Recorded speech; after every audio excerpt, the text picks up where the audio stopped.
Now this motherfucker right here, dude, knows the value of a good hair day. 20 days, 3 weeks. Cool. Got another month.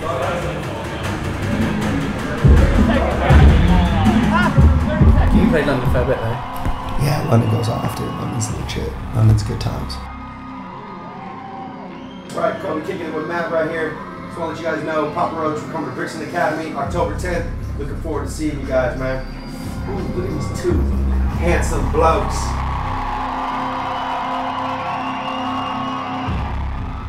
You get time off for like either day when you're there?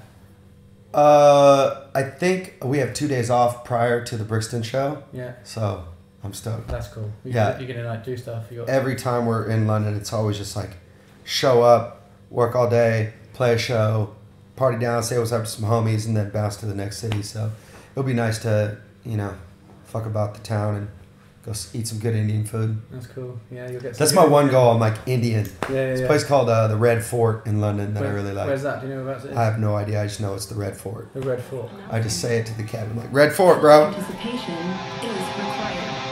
We go.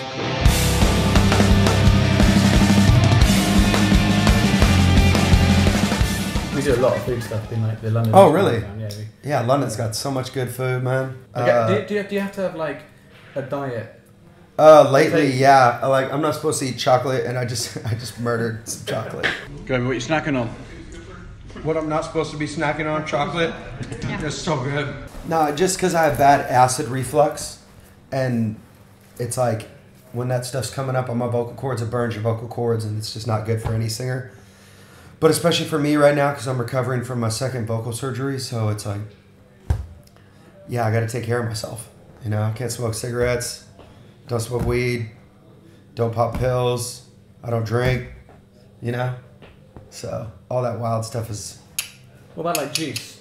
Because like juice, that's dodgy on the throat sometimes. Yeah. Well, you know, it depends on what juice we talking about now. We talking about orange juice, I can't fuck with it.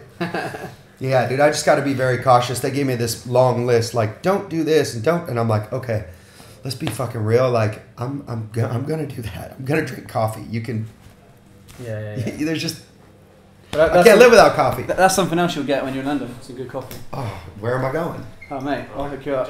We'll hook you up. All right, cool. 100%, yeah. So I've got a podcast as well, right? Okay. All the stuff we do. Feature a lot of new bands. I feature everything. Is there like... Are there any, what sort of like up and coming or new bands or new music in general are you into at the moment? Well, I really like, I mean, they're not a new band, but their new record, Enter Shikari's new record, The Spark, is dope. Yeah. I love it. Cool. I think they're awesome. I've been a fan of theirs for quite some time. As far as new music goes, well, here, let me just take a look here. I just was discovering some new stuff on Spotify. Nice. Yeah, this young lady, her name's Donna Missile. Right. And she's got this track called Keep Lying.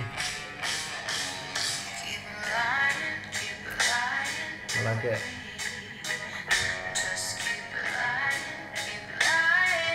Feel that voice. Where's she from?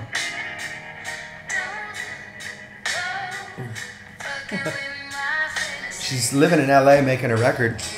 Okay. I like Highly Suspect. Yeah. They're dope. I really like them.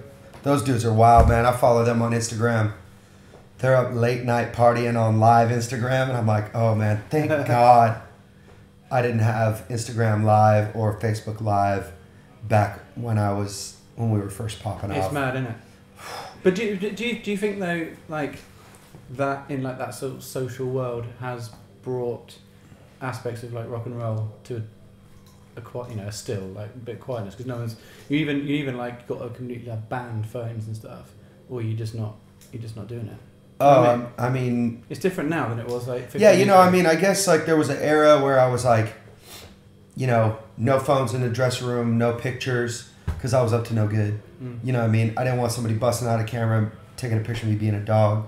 You know what I mean? And so, but now it's like, I just live a low-key lifestyle, like my rock and roll, my rock star happens on stage, happens in the studio, and I think that that's just who I am and what I do. I let the music speak.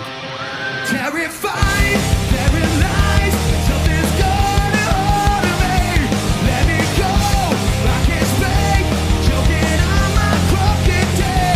Wake me up if I sleep, 'cause I'm haunted by my dreams.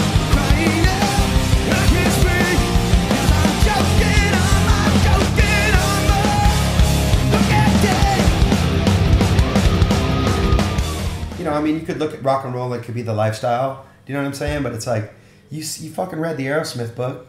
You know what I'm saying? Like, the rock star lifestyle, like, it either kills you or you quit it. Yeah. You know what I mean? And it's like, I came to that point where I was like, I had to make that decision myself, where I was like, this shit's either going to kill me or I'm going to stop, you know? And so, as far as social media goes, like, yeah, I mean, I've embraced it. I've had a great time with it, to be honest. Like, I was totally against it in the beginning, but now I got to put my phone down sometimes. I'm like, just put it down. But then that's how you discover new music too. I wanted to ask you about your last album, well, actually the last two albums in particular that I've been listening to recently. A lot of honesty in the lyrics, you know what I mean? Like, how important is that for you? It's, for me, it's the most important thing when it comes to writing music for me. I think that's just, if I started writing music from a totally different angle, I think fans would be put off by it. You know, like, what the fuck is he doing? Like, you know, that's just what I do. I sing about my darkness. I sing about the darkness in the world around me. And I sing about that, like, hope of getting through that. You know what I mean? And that's always just been a thread in my life, period, is struggle, you know, struggle strengthens, I believe. And so I think that's like a cornerstone to who I am as a writer and I guess the story of my life, you know. So and I'm still alive, so I got a lot more story to tell, you know. Yeah, man. What about Help? Because that's pretty deep. Yeah, man. It blew up as well, didn't it?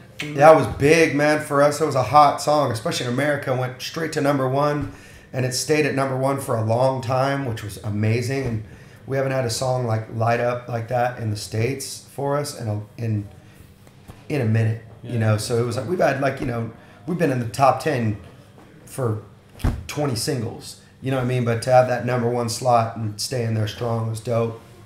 Everything lined up with that one. I think the music it's very uplifting, but I didn't like the song when we first wrote it. I'm like, God, man, the music is too pop. It's like, And then, you know, Tobin, our bass player, is like, but remember when we wrote Scars, we felt the same way about that song. Approach this one in the same way. Like, take your darkness that you're carrying around with you. So I wasn't in a good place in the process of making this last record mentally. And so I suffer from depression at time and time in my life. It comes and goes, ebbs and flows.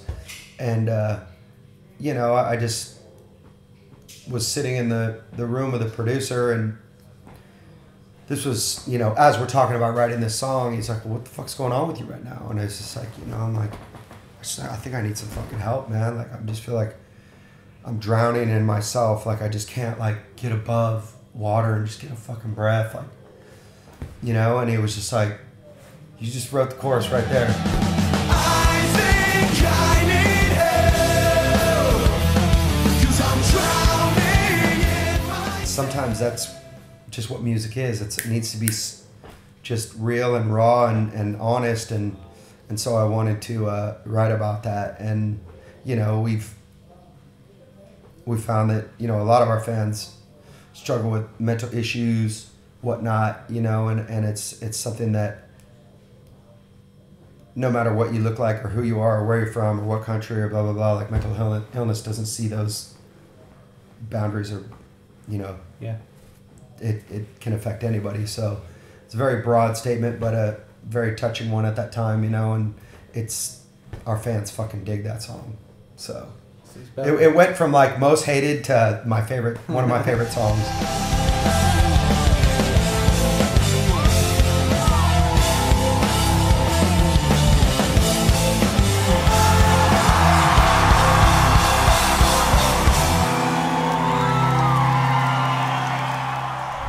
Hey! Great job. Good times. Glad you stuck around to see it.